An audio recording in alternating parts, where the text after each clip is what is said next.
I'm going to have someone, a diversity expert, and also Tim Wise, to talk about this whole race issue. We're going to have a discussion on this, a lengthy discussion. Weigh in online if you want to. It's going to happen right after the break. Don't go anywhere. Donald Trump said recently he has a great relationship with the blacks, though unless the blacks are a family of white people, I bet he's mistaken.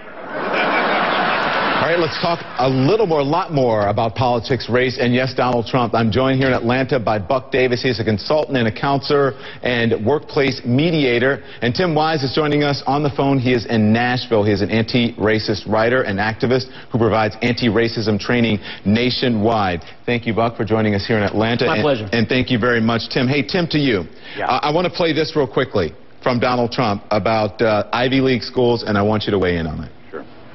The stereotypes that take place in America about African Americans, one is that they're not as smart as whites. And when you talk about someone like the president and you challenge whether or not he has an education or deserves to go to Ivy League schools, you're bringing up, you're promoting one of those stereotypes about African Americans. And as someone who's running for president of the country, which means everyone, then wouldn't you be sensitive to those issues in our culture? It certainly does mean everyone, and it means everyone to me. And as far as I'm concerned, the president's a very smart man, and I think a comment about racism is ridiculous as it applies to me, and people that know me laugh at it. They think it's so stupid. I mean, it's a ridiculous statement, and certainly ridiculous as it applies to me.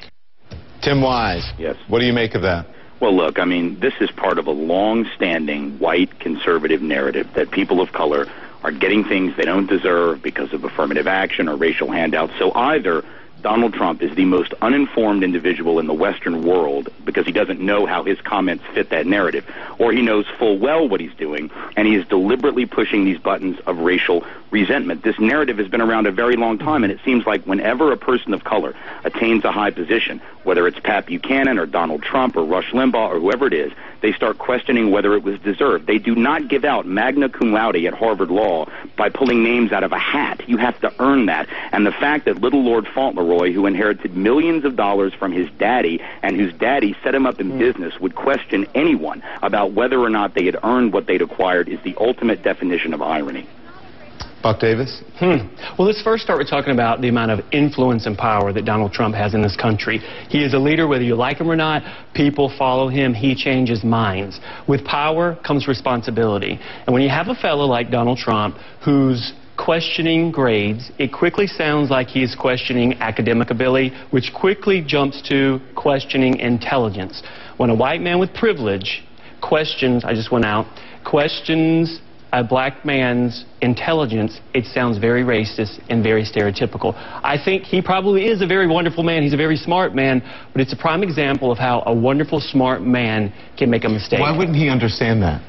Because I think that Donald Trump is in a total league of his own. I think he's operating with a tremendous amount of privilege, and I don't think that he would admit that he's made an error. Well, I don't think, I just heard it. He would not admit that he's made an error like that, and it's a grave error on his part. But does that necessarily mean, though, Tim, let's go to Tim, but does that necessarily mean he's racist? No. I don't think, and I think Buck and I would probably agree, I don't think the terminology is to say whether he is or is not racist. I think the issue is whether he is choosing to push buttons of racial anxiety and resentment. And the reason I think I have a hard time buying his sincerity is there is nothing on the record to suggest that Donald Trump ever questioned the academic credentials of our last president, who was a C student at Yale, bragged about being a C student at Yale. Now, I know Donald Trump would say, oh, I was very critical of George W. Bush. That's true, but he never went to that place. He never went to the place of saying, what was this guy doing in Yale? And we know that Donald Trump, by his own admission, gave a lot of money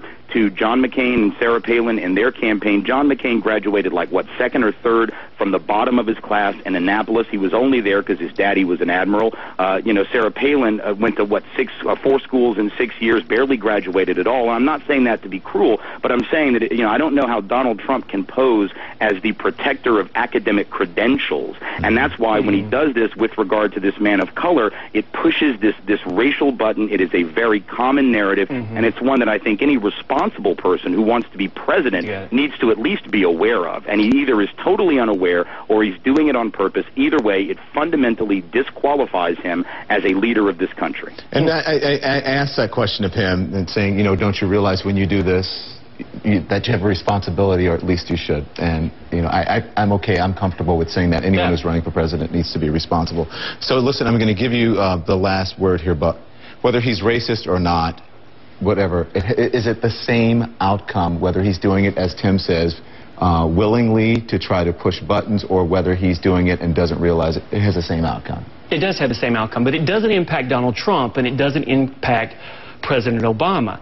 It impacts a group of people in this country who are fighting a lot of barriers themselves. It impacts people of color. And so those folks have their empire. Young black men in this country are fighting barriers around their intelligence, and they're losing opportunities. And this just reinforces how someone who's very smart, who has a huge position in this country, and a leader, can unintentionally, I do believe it was unintentional, slam a group of people and possibly create yet another barrier for them. Buck Davis, Tim Wise, thanks to both of you. We appreciate it. Next up here on CNN, President...